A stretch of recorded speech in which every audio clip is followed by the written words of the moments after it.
Morning friends. सुबह के लगभग 6 बजे है और हम ऑलरेडी पहुंच चुके हैं मातंगा हिल पर।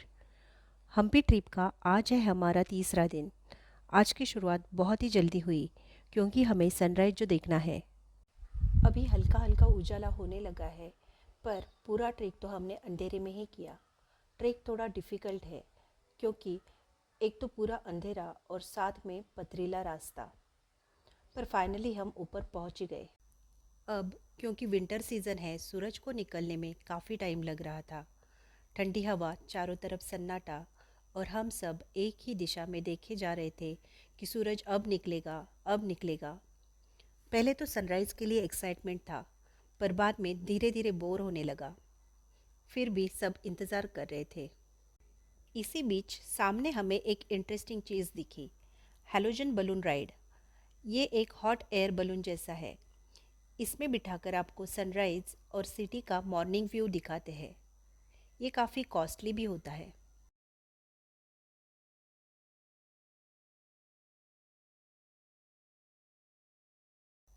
और फिर लंबे इंतज़ार के बाद सूरज भगवान के दर्शन हुए।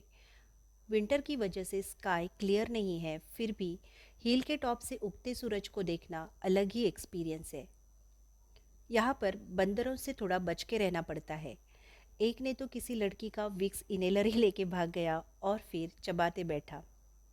जैसे जैसे उजाला बढ़ने लगा, हम्पी का सुंदर व्यू सामने आता गया। कल हमने हम्पी के डे 2 में अच्युतराया मंदिर देखा था।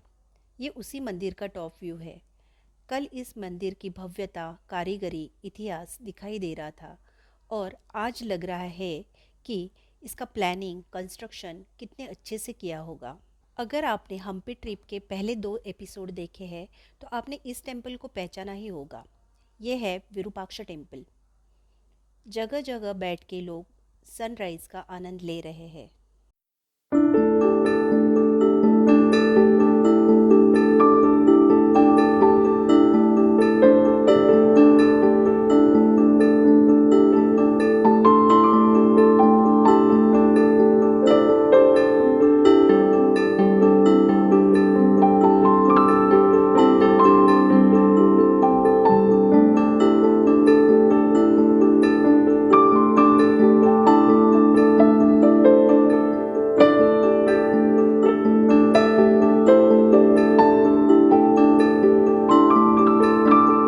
मातंगा हिल का टाइम बहुत ही अच्छे से गया।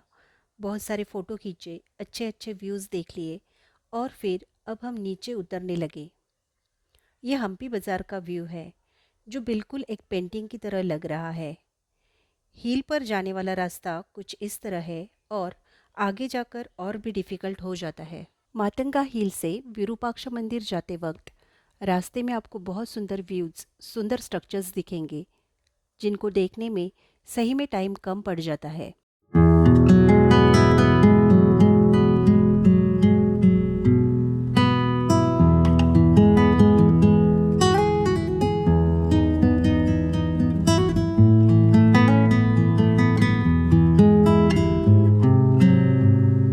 ब्रेकफास्ट करके फ्रेश होके अब हम बाकी के पॉइंट्स देखने के लिए निकले।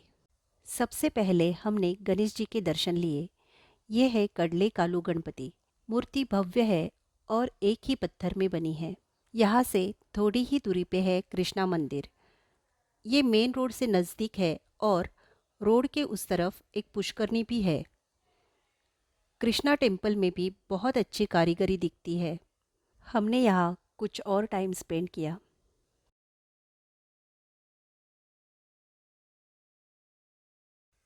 फिर हम रोड के दूसरे तरफ जो पुष्करनी है वो देखने आए।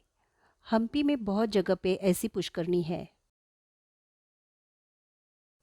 अब हमारा नेक्स्ट पॉइंट है उग्र नरसिंहा स्टैचू। ये भी बहुत बड़ी मूर्ति है। इसी के बाजू में है बड़ा विलिंगा। हमने यहाँ दर्शन लिए और कुछ समय गुजारा।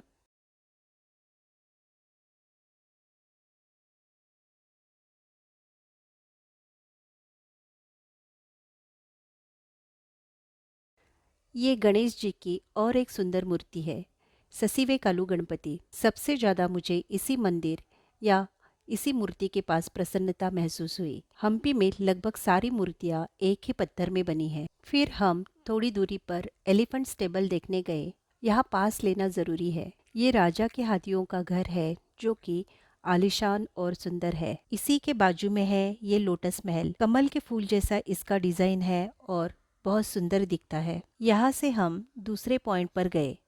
ये है एक शिला द्वार जो अभी ऐसे रखा हुआ है।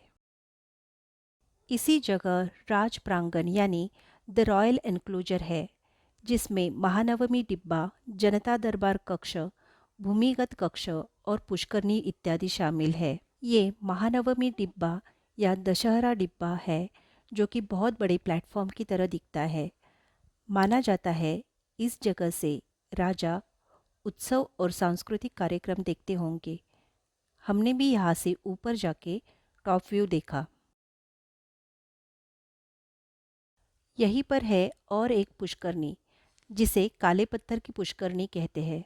बहुत सारे पॉइंट्स यहाँ देखने के लिए है, तो पूरे दिन के लिए अगर ऑटो हायर करते हो तो वो बेटर ऑप्शन रहेगा। मुझे तो लगा था इसमें पूरा दिन जाएगा, पर हमारे गाइड ने इतनी जल्दबाजी की कि हमने सारे पॉइंट्स जल्दी जल्दी में ही देख लिए। आप भी अगर गाइड या ऑटो हायर करते हो तो सारे डिटेल्स डिस्कस करने के बाद ही फिक्स करें। We were little disappointed here. Late afternoon हमने यहाँ लंच किया। यहाँ की जगह वेल डेकोरेटेड थी। Friends, overall it is joyful and memorable trip in Hampi. Do visit Hampi and keep the place clean. Thank you. Keep enjoying the nature's trail.